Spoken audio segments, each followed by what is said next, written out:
Mrs. Collins, are you still using the Chase card that ends in 4408 for the SUV payment? The young cashier asked me with a polite smile 2 days before Christmas, and I remember staring at her like she had just spoken another language because I had no idea what she was talking about. I stood there in the grocery store in Akron, Ohio, holding a carton of eggs and a small bag of potatoes while Christmas music played softly above the aisles. The heater near the entrance rattled every few seconds, struggling against the December cold. Outside, snow drifted across the parking lot in slow white waves. "I'm sorry," I asked quietly. The cashier glanced at the screen again. "The card connected to your rewards account," she explained. "It declined the first time, but it went through after the second attempt." My stomach tightened. "I don't own a Chase card," I said. Her smile faded slightly. "Oh, maybe I mixed up the accounts." I nodded and paid with the wrinkled debit card I had carried for years, but something about the moment stayed with me all the way home. The cold air burned my lungs as I loaded my groceries into the trunk of my old Buick. My gloves were thin, and my fingers ached before I even turned the key in the ignition. At 68 years old, I had learned to live carefully. Carefully with money. Carefully with groceries. Carefully with medication. The previous winter, I had started cutting my blood pressure pills in half just to make the prescription last longer. My son Daniel thought I was doing fine. That was the painful part. He believed I was comfortable because that's what Vanessa always told him. "She's stubborn," my daughter-in-law would say with a soft laugh whenever he offered help. "Your mom likes living simple." Living simple. That was a nice way to describe eating canned soup 3 nights in a row because fresh meat had gotten too expensive. By the time I pulled into my driveway, the sky had already darkened. My little house looked tired beneath the snow, the porch light flickering weakly against the wind. I carried the groceries inside and stopped when I noticed something sitting near the front door. An envelope. No stamp. No return address. Just my name written across the front in neat black ink. Margaret Collins. I stood there for a moment listening to the old grandfather clock tick in the hallway. Then I bent down slowly and picked it up. Inside was a single sheet of paper. At first, I didn't understand what I was looking at. Then my knees nearly gave out beneath me. It was a receipt for a 2023 Chevrolet Tahoe purchased less than 3 weeks earlier in Cleveland. The total was almost $80,000. And printed beneath the financing approval were 2 words that made my hands begin to shake. Margaret Collins. My name. My credit. My signature. Except it wasn't my signature at all. I stared at the paper for a long time while the kitchen light buzzed softly above me. Outside, snow tapped against the windows. Somewhere down the street, children were laughing. But inside my little house, everything suddenly felt cold. Because deep down, before I admitted it to myself, I already knew this wasn't a mistake. I barely slept that night. The receipt sat on my kitchen table beside my reading glasses and a cold cup of chamomile tea I had forgotten to drink. Every few hours I would walk back into the kitchen, pick up the paper again, and stare at my name printed beneath the loan approval like somehow the words might rearrange themselves if I looked long enough. But they never did. By morning, snow had covered the neighborhood in a thick white blanket. The maple tree outside my bedroom window sagged under the weight of the ice, and the sky over Akron looked pale and heavy. I wrapped myself in my old wool robe and turned on the coffee maker that made a clicking sound before it started brewing. The house felt smaller lately. Quieter too. Ever since my husband Frank passed away 6 years earlier, the silence had settled into the walls like dust. Some mornings it felt peaceful. Other mornings it felt like loneliness had become another piece of furniture. I carried my coffee to the kitchen table and opened the drawer where I kept unpaid bills. The electric company notice was still there with the red letters stamped across the top warning me about late payment fees. I had planned to send $40 that Friday after my shift at the pharmacy gift shop. It was not much work, but the employee discount helped me save a little on winter medicine and toiletries. I reached for the receipt again. $80,000. I tried to imagine anyone approving that kind of loan for me. My monthly income barely covered groceries and utilities. Last spring, I had canceled cable television because the bill climbed too high. During the summer, my air conditioner stayed off unless the temperature climbed above 90 degrees. I remembered sitting in this same kitchen in July with a damp towel around my shoulders while Vanessa posted pictures online from a luxury resort in Arizona. She always looked polished. Perfect hair, perfect nails, matching holiday pajamas every Christmas. She once laughed gently when I apologized for serving canned green beans at Thanksgiving dinner. "Oh, Margaret," she had said sweetly, "you do not have to worry about impressing us." At the time I told myself she meant well. Now I was no longer sure. Around 10 that morning, my phone rang. Daniel. I stared at his name for a moment before answering. "Hi, Mom," he said warmly. "Vanessa and I were thinking about driving down Saturday night to bring your Christmas gifts early." I looked at the receipt again. "That sounds nice," I said carefully. "How is work?" "Busy," he sighed. "End of the year stuff. Vanessa has been helping me organize paperwork all week. I swear I would lose my head without her." Something inside my chest tightened. "Paperwork," I repeated softly. "Yeah, bills, taxes, insurance. You know how good she is with that kind of thing." I heard Vanessa laughing somewhere in the background. "Tell your mother I found that cinnamon candle she likes," she called out cheerfully. My fingers curled around the phone. Her voice sounded so normal, so relaxed. "Mom," Daniel asked, "you still there?" "Yes," I answered quietly. "I am here." After we hung up, I sat motionless at the kitchen table while snow drifted past the windows. Then I stood up slowly and walked into the hallway closet where I kept old financial folders Frank used to organize every January.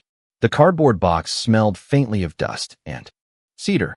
I carried it into the living room and began sorting through years of tax returns, utility receipts, insurance papers, and bank statements. At first, everything looked ordinary. Then I noticed something strange. Several statements were missing. Entire months gone. Chase Bank. Capital One. Lines of paper torn neatly from the folders as if someone had removed them carefully over time. My heartbeat began to pound harder. I kept searching. By noon, the floor around me was covered in scattered envelopes and old records. And then I found it. A folded insurance document from 3 years earlier listing a vehicle I had never owned. A black Chevrolet Tahoe. For the next 3 days, I said nothing to Daniel or Vanessa. I moved through my routines carefully, almost quietly, like someone trying not to wake a sleeping animal. Every morning before work, I sat at my kitchen table with a yellow legal pad and wrote down every strange thing I could remember from the past few years. At first, the memories came slowly. Small things, forgettable things. But once I started, they did not stop. I remembered the afternoon Vanessa insisted on helping me simplify my paperwork after Frank died. She had shown up with coffee and plastic storage bins, speaking softly while she sorted through my documents at the dining room table. "You do not need all this clutter stressing you out," she had said kindly. At the time, I appreciated the help. Grief makes people tired in ways sleep cannot fix. I had trusted her completely. Now I realized she had touched everything. Social Security statements, bank records, insurance forms, tax returns. She even convinced me to let her set up online billing because she claimed paper statements were outdated. "Everything is safer online now," she told me. "You could get confused with all these passwords." Confused. That word echoed in my head now every time I looked around my little house. I remembered other things too. Missing mail. Strange phone calls. Once, nearly 2 years earlier, a man from a collection agency called while I was eating dinner. He asked about overdue payments on an account I had never heard of. When I became upset, Vanessa took the phone, gently from my hand, and handled the conversation herself. Later she laughed and blamed it on identity theft scams targeting seniors. "People prey on older women all the time," she warned me. I believed her. That was the part one could not stop thinking about. I believed her every single time. On Friday evening, Daniel and Vanessa arrived carrying wrapped presents and expensive bakery cookies dusted with powdered sugar. Snow clung to their boots as they stepped inside. Vanessa kissed my cheek warmly and handed me a red tin decorated with Christmas wreaths. "You look tired, Margaret," she said softly while slipping off her coat. "Are you sleeping enough?" I looked at her carefully. Her makeup was flawless. Her blonde hair curled neatly against the collar of her cream-colored sweater. She smelled faintly like vanilla perfume and winter air. "I have been fine," I answered. Daniel carried in a large television box next. "Early Christmas surprise," he announced proudly. "Your old television is ancient." I stared at the huge box sitting in my living room. "Daniel, I cannot accept this." "Of course you can," Vanessa said quickly. "Family takes care of each other." Something cold moved through my stomach when she said those words. During dinner, I watched them more carefully than I ever had before. Vanessa kept her phone close beside her plate. Every few minutes, the screen lit up with notifications from banking applications and emails. Once she turned the screen too quickly, but not before I saw my own name across the top of a notification preview. Margaret Collins. She noticed me looking. For one brief second, something changed in her expression. Not panic exactly, more like calculation. Then she smiled again. You should let Daniel shovel your driveway tomorrow, she said casually while sipping wine. You work too hard for someone your age. I folded my napkin carefully onto my lap. I still manage. Daniel laughed gently. Mom has always been stubborn. Vanessa reached over and touched his hand. That is because she has always had to survive on her own. The words sounded harmless, but they stayed with me after dinner while I washed dishes alone at the sink. Survive on your own. The hot water steamed against my hands while snow blew outside the kitchen window. Behind me, I could hear them laughing together in the living room while the new television played Christmas commercials. Suddenly, I remembered something else. Last February, Vanessa offered to pick up my prescription refill because the roads were icy. When she returned, she mentioned how expensive medication had become and suggested maybe I should space out some doses to save money. At the time, I thought she was concerned about me. Now I wondered if she simply needed me to stay financially desperate. My hands froze beneath the running water. Because for the first time, I was beginning to understand something truly terrifying. This had not been one mistake. It had been years. The morning after Daniel and Vanessa left, I drove to the Chase branch on Market Street with the insurance document folded carefully inside my purse. The roads were wet from melting snow, and dirty gray slush lined the curbs outside the strip malls and gas stations. I remember gripping the steering wheel tighter than usual because my hands would not stop trembling. Part of me still hoped there was some simple explanation waiting for me at the bank. Some clerical error. Some misunderstanding that could be solved with a few signatures and an apology. But deep down, another part of me already knew the truth had been growing quietly for years. The bank smelled faintly like coffee and printer toner. Christmas decorations hung near the customer service desks, and a small artificial tree blinked softly beside the waiting area. A young man in a navy suit greeted me politely and asked how he could help. I slid the folded insurance paper across the desk toward him. I think there may be accounts under my name that do not belong to me, I said carefully. His smile faded almost immediately. 20 minutes later, I found myself sitting inside a private office with the branch manager, a woman named Cynthia Parker. She looked to be around my son's age, with tired eyes and silver-framed glasses resting low on her nose. She typed quietly for several moments while I sat across from her listening to the soft tapping of her keyboard. Then she stopped typing altogether. Her expression changed.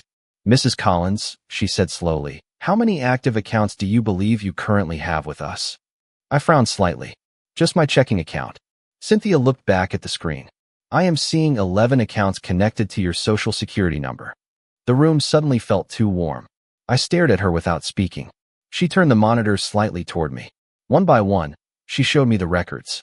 Credit cards, vehicle loans, personal lines of credit, a small business account registered 3 years earlier, nearly $240,000 in combined debt and active financing.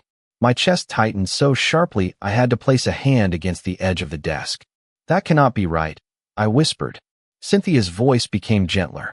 Mrs. Collins, do you recognize this email address? I leaned forward slowly. The email displayed on the screen belonged to Vanessa. Beneath it was her phone number, the same number I had called every Christmas and birthday for almost a decade. I felt the blood drain from my face. No, I lied softly, because suddenly I understood something important. If I reacted too quickly, Vanessa would know I had discovered everything. Cynthia printed several documents and slid them carefully across the desk. Some of these applications were submitted online, she explained quietly. Others were opened in person. I looked down at the signatures. My name curved across every page in shaky blue ink that almost resembled my handwriting if someone glanced too quickly. But it was not mine. None of it was mine. Do you live alone, Mrs. Collins? Cynthia asked carefully. I nodded once. Has anyone had access to your mail or personal documents over the years? For a moment, I could not answer. Images kept moving through my mind like pieces of broken glass. Vanessa carrying boxes of paperwork after Frank died. Vanessa insisting she would handle my online passwords because technology confused me. Vanessa collecting my mail while I worked late shifts at the pharmacy gift shop. Vanessa encouraging Daniel to stop worrying about my finances because I was enough, comfortable enough. I almost laughed at the cruelty of it. Last month, I had skipped dinner 3 nights in a row because my heating bill was too high. Meanwhile, someone had financed luxury vehicles and credit accounts under my name. Cynthia lowered her voice even further. Mrs. Collins, I think you may be dealing with identity fraud. The words settled over me heavily. Identity fraud. Such cold professional language for something that felt deeply personal. Because this was not a stranger stealing from me. This was someone who sat at my Thanksgiving table. Someone who hugged me goodbye every Christmas. Someone who called me family. I folded my hands tightly in my lap to stop them from shaking. Outside the office window, snow began falling again in slow, quiet flakes. Cynthia asked if I wanted her to contact the fraud department immediately.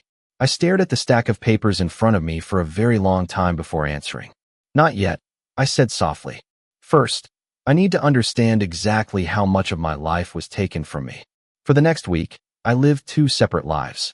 During the day, I smiled at customers buying last-minute Christmas gifts at the pharmacy gift shop, while soft holiday music played through the ceiling speakers. I wrapped scented candles, lotion sets, and boxes of peppermint candy with steady hands while older couples laughed together in checkout lines. At night, I sat alone at my dining room table surrounded by bank documents and old records that slowly revealed pieces of a life I no longer recognized. The more I searched, the worse it became. There were utility accounts connected to apartments I had never lived in. Credit inquiries from luxury furniture stores in Cleveland and Columbus. A business tax registration linked to an online home decor company that listed my name as the owner. Every trail led back to Vanessa. Sometimes I would stop reading altogether and simply stare at the wall while the grandfather clock ticked softly in the hallway.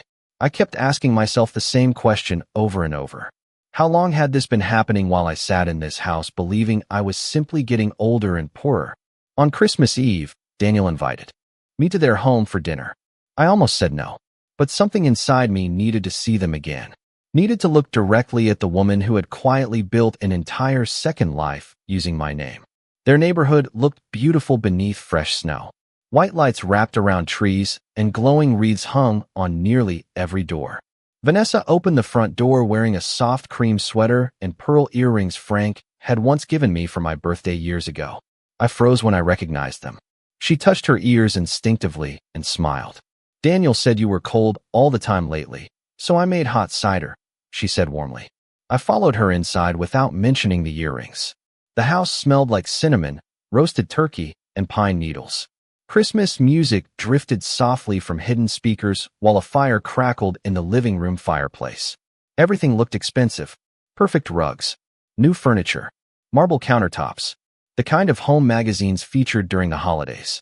Daniel greeted me with a hug while carrying wrapped presents toward the tree. Mom, you should see the bonus Vanessa helped me negotiate this year, he said proudly. We are finally getting ahead. Vanessa laughed softly from the kitchen. Your son gives me too much credit. I stood there quietly removing my gloves while something cold settled deeper into my chest. Because now I knew exactly where part of that money came from. During dinner, I watched them more carefully than ever before. Vanessa kept managing everything naturally, refilling glasses, answering questions for Daniel before he could speak, explaining finances, organizing schedules. She moved through the evening with the confidence of someone completely in control. At one point, Daniel mentioned refinancing part of their mortgage next year. Vanessa handles all of that stuff, he said casually. Honestly, I do not even look at half the paperwork anymore. Vanessa smiled modestly and reached for his hand beneath the table.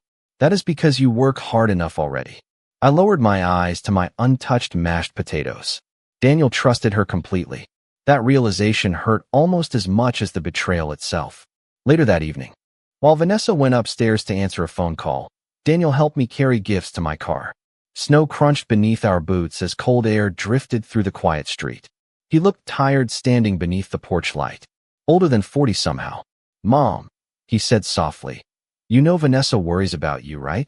I looked at him carefully. Why do you say that? She thinks you isolate yourself too much. She keeps telling me we should help more with your finances and paperwork. For a moment, I could not breathe. I stared at my son standing there beneath falling snow, while guilt slowly spread across his face for reasons he did not even understand. Daniel, I asked quietly, if something ever felt wrong financially, would you want to know? He frowned slightly. Of course, even if it involved family. He gave a small, confused laugh. Mom, what is this about? I almost told him everything right there beside the driveway.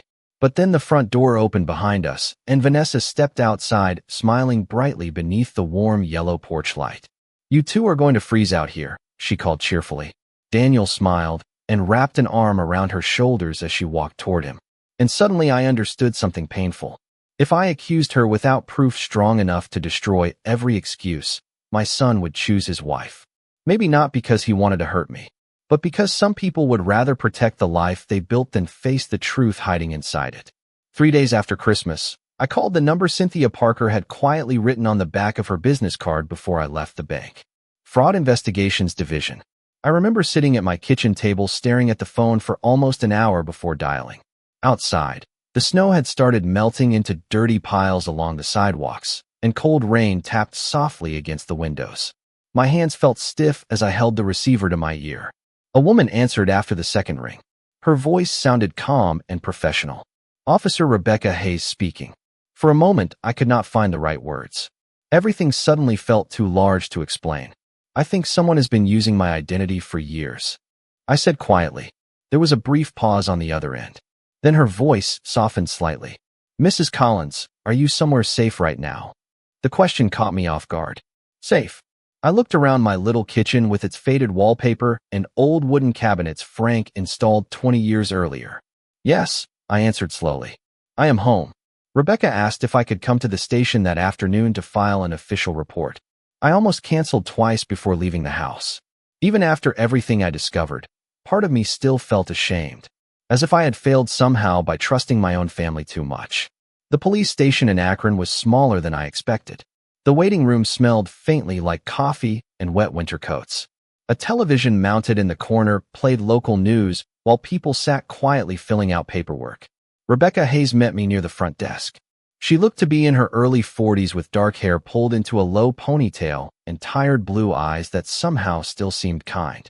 She led me into a small office and closed the door gently behind us. I placed my folder on the desk between us. It had grown thick over the past week. Bank statements, insurance forms, loan records, screenshots Cynthia helped me print. Rebecca spent nearly an hour reading through everything without interrupting. Occasionally, she circled something with her pen or asked a careful question. Did you authorize this vehicle purchase? No. Did you open this business account? No. Did anyone have regular access to your financial documents? That question always hurt the most. My daughter-in-law, I answered quietly. Rebecca leaned back slightly in her chair. Mrs. Collins, what you are describing is long-term identity fraud. Hearing the words spoken out loud inside a police station made the situation feel terrifyingly real. I folded my hands tightly in my lap while Rebecca continued reviewing the documents. This level of activity usually requires access to Social Security information, banking records, signatures, tax documents, and ongoing account monitoring, she explained carefully. Whoever did this knew exactly what they were doing. I stared at the steam rising from the paper coffee cup she had handed me earlier. The coffee had already gone cold. My son does not know, I whispered. Rebecca nodded slowly. That happens more often than people realize. He trusts her completely. Rebecca was quiet for a moment before speaking again. Mrs. Collins, people who commit this kind of fraud are often very skilled at controlling how others see them. I thought about Vanessa arranging Christmas dinner with perfect decorations while wearing my pearl earrings beside the fireplace. I thought about her reminding me to save money on medication while financing luxury purchases under my name. I suddenly felt exhausted in a way sleep could never fix. Rebecca opened a drawer and handed me several forms. If you decide to proceed officially, we can begin freezing accounts, requesting surveillance records, and subpoenaing financial data. I looked down at the paperwork. My name appeared everywhere. Margaret Collins. Victim. The word made my chest ache. What happens if I move forward? I asked quietly. Rebecca did not sugarcoat the answer. If the evidence confirms fraud, criminal charges are possible. The room became very still after that. I imagined Daniel standing in his beautiful kitchen while police officers explained what his wife had done. I imagined his face when he realized the truth. Rebecca must have noticed something change in my expression because her voice became gentler. You do not have to decide today. But I already knew something important. Vanessa never expected me to fight back. She expected me to stay embarrassed, confused, quiet, like so many older women who slowly disappear inside their own families without anyone noticing. I looked up at Rebecca for the first time since entering the office. What if I want to know everything before she realizes I know? Rebecca closed the folder carefully. Then she gave a small nod. Then we start building the case quietly. Over the next 2 weeks, my life became strangely quiet. Not peaceful quiet, careful quiet.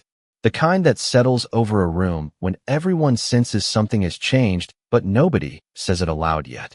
Every morning before work, I checked the mailbox before sunrise. While the neighborhood still slept beneath the gray Ohio winter sky, Rebecca Hayes had advised me not to confront Vanessa directly until they gathered enough evidence to prevent excuses or manipulation. People like this rarely confess when cornered, she told me during one of our phone calls. They rewrite the story instead. I understood exactly what she meant. Vanessa had spent years controlling every version of reality around her. By now, she probably believed her own explanations. Rebecca helped me freeze several active credit lines quietly so notifications would not immediately trigger alerts on Vanessa's devices. Meanwhile, investigators began requesting account histories, surveillance records, and digital login data from multiple financial institutions. The process moved slowly, but each day revealed something worse than the day before. One afternoon, Rebecca called while I was folding towels in my laundry room. "Mrs. Collins," she said carefully, "we found security footage connected to one of the vehicle loans." I sat down slowly on the edge of the dryer. And there was a brief pause. "The person signing the documents appears to be your daughter-in-law." I closed my eyes. Even though I already knew, hearing confirmation still felt painful in a way I cannot fully explain. Because betrayal changes shape once it becomes undeniable. Before proof, there is always hope. After proof, there is only memory. That evening, Daniel called asking if I wanted to come over for dinner the following weekend. "Vanessa found this little Italian place you would love," he said warmly. I stared out the kitchen window while snow drifted beneath the porch light. "I think I will stay home this weekend," I answered softly. "Everything okay?" he asked immediately. "You sound tired lately." I almost laughed at the irony of it. "I have just been thinking a lot." "About what?" I looked down at the stack of documents sitting beside me on the table. My name printed across pages of debt I never created. "Family," I answered quietly. After we hung up, I made myself a bowl of soup and sat alone in the living room listening to the old radiator hiss softly against the cold. That was when I noticed the car.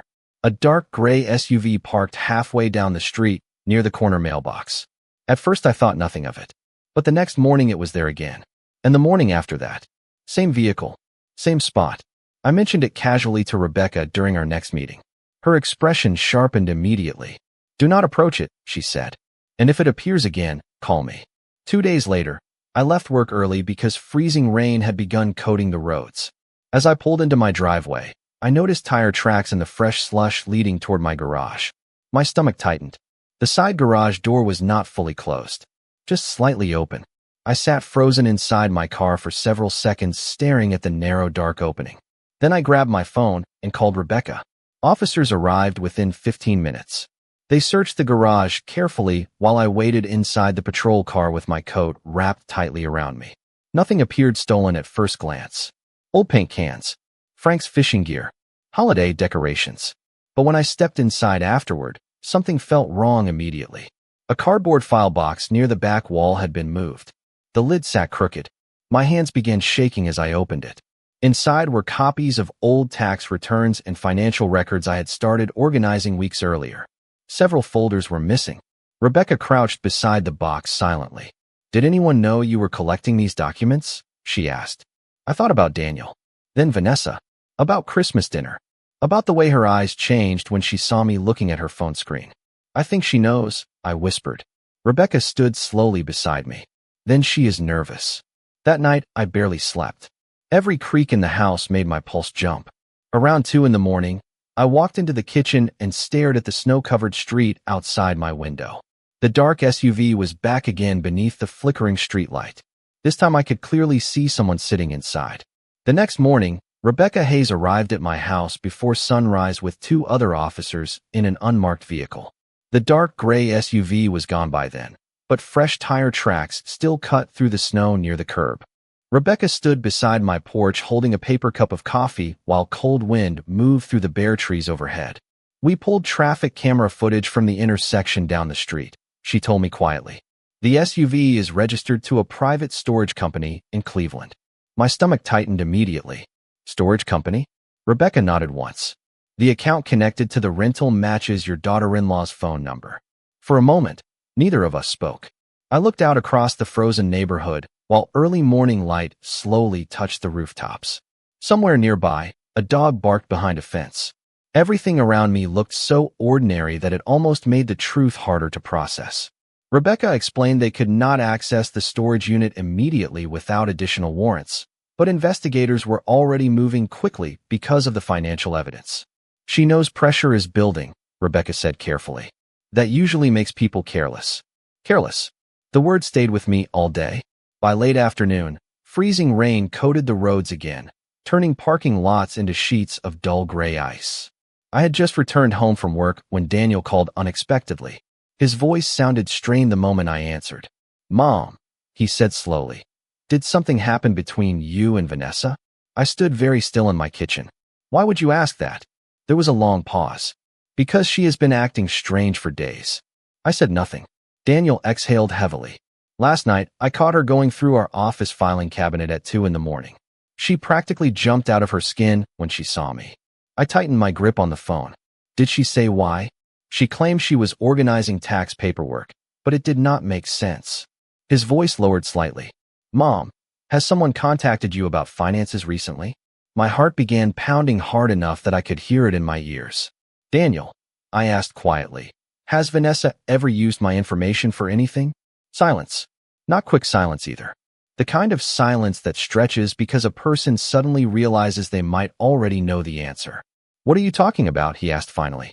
I closed my eyes briefly. "Please answer the question." "No," he said too quickly. Then his voice changed. "At least, not that I know of." Snow tapped softly against the kitchen window while neither of us spoke. Then I heard Vanessa's voice faintly in the background asking who he was talking to. Daniel lowered his voice immediately. "Mom, is there something you need to tell me?" Before I could answer, another voice interrupted from my front porch.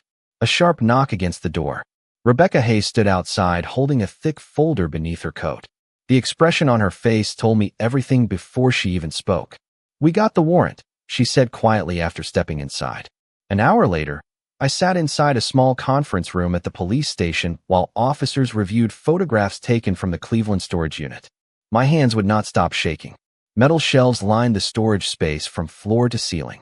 Plastic bins, filing boxes, old laptops, printers, stacks of unopened mail addressed to me. Rebecca slid one photograph slowly across the table. Inside the image sat dozens of folders labeled carefully in black marker. Taxes, banking, credit, insurance, Margaret Collins. My own name written over and over like inventory. I stared at the photo until the words blurred. "There is more," Rebecca said softly. She opened another folder and placed several printed screenshots in front of me. Security camera stills from ATM withdrawals. Loan applications submitted online. Surveillance images from vehicle dealerships. Vanessa appeared in every frame wearing sunglasses or baseball caps, as if those small disguises could somehow hide what she was doing. Then Rebecca placed down one final document. A signed refinancing agreement connected to Daniel's home. My breath caught immediately. "What is this?" Rebecca looked directly at me. "Your daughter-in-law appears to have used your identity as collateral support on portions of their mortgage refinancing." I felt the room tilt slightly beneath me, because suddenly this was no longer just stolen accounts or hidden debt. Vanessa had tied my name directly to my son's entire life, without him even knowing. Rebecca leaned forward. "Carefully, Mrs. Collins, after reviewing everything we recovered today, we believe your daughter-in-law has been operating this scheme for at least 7 years. 7 years. 7 Christmas dinners. 7 birthdays. 7 years of smiling across the table at me while quietly hollowing out my life piece by piece. The police arrived at Daniel and Vanessa's house on a gray Thursday morning in late January, while freezing rain slid slowly down the neighborhood windows. I was not there when it happened. Rebecca Hayes advised me to stay away, and part of me was grateful for that. Some endings are painful enough without watching them unfold in person. But later that afternoon, Daniel came to my house carrying a cardboard box soaked dark at the corners from melted snow. I opened the door and barely recognized him. His face looked hollow, his eyes bloodshot and exhausted like he had not slept in days. For several seconds, neither of us spoke. Then he held the box out toward me with trembling hands. "These were yours," he said quietly. Inside were pieces of my life I had not seen in years. My old Social Security card, Frank's military records, tax returns, bank documents, even the pearl earrings Vanessa wore on Christmas Eve wrapped carefully inside tissue paper. I stared down at the box while cold air drifted through the open doorway behind him. "Mom," Daniel whispered. "I did not know." His voice cracked on the final word. I believed him. That was what made everything even sadder. Some people destroy families with cruelty. Others destroy them with blindness. Daniel stepped inside slowly and sat at the kitchen table where so much of my life had quietly unraveled over the past month. Snow tapped softly against the windows while the old grandfather clock echoed through the hallway. He looked around the house differently now. At the faded curtains, the old heater vent, the worn winter coat hanging beside the door. I watched realization settle across his face piece by piece. "You were really struggling," he said softly. I folded my hands together to stop them from shaking. "For a long time." He stared at the floor. "Vanessa always told me you were fine. She said you liked living simple." I almost smiled at the familiar phrase. Liked living simple. Such polite words for quiet suffering. Daniel rubbed both hands over his face slowly. "The detectives showed me everything," he whispered. "The accounts, the loans, the footage, even messages I never knew existed." He looked up at me then, and for the first time since this nightmare began, I saw something break completely inside my son. "She used your name to refinance part of our house," he said. "If the investigation had not started, eventually everything would have collapsed onto you." I looked down at the steam rising from the tea between my hands. The cup rattled softly against the saucer because my fingers still would not stay steady. "Why?" I asked quietly. Daniel let out a hollow laugh, filled more with disbelief than humor. "According to Rebecca, it started small years ago. One card, one account. Then she kept going because nobody caught her." He swallowed hard. "I think she convinced herself she deserved the life she wanted." Outside, a snowplow moved slowly down the street, scraping against the ice. I listened to the sound for a long moment before speaking again. "And now?" Daniel stared toward the kitchen window without answering immediately. "Now I do not even know who I was married to." We sat together in silence after that. Not comfortable silence. Grieving silence. The kind people share when there is nothing left to defend anymore. Over the following months, investigators closed fraudulent accounts one by one. Rebecca Hayes called often with updates while banks corrected records and removed debts tied to my name. My credit slowly recovered. The collection calls stopped. For the first time in years, I slept through the night without worrying about overdue notices appearing in my mailbox. In early spring, I drove north alone to Lake Erie. The ice had finally melted, and cold blue water stretched endlessly beneath a pale sky. I sat on a wooden bench wrapped in my old coat, holding a cup of coffee from a small roadside diner nearby. The wind smelled clean there. Honest somehow. My phone buzzed once in my pocket. A message from Daniel asking if I wanted dinner Sunday. I stared at it for a while before placing the phone back into my purse unanswered. Maybe one day we would learn how to rebuild something from all this damage. Or maybe we would not. Some fractures never fully disappear, no matter how carefully you glue the pieces back together. But as I sat there watching waves roll slowly against the shore, I realized something important. Vanessa spent 7 years stealing my identity little by little because she believed nobody would notice an older woman fading quietly into the background. She was wrong, because in the end, I took my name back. And with it, I took back the rest of my life too.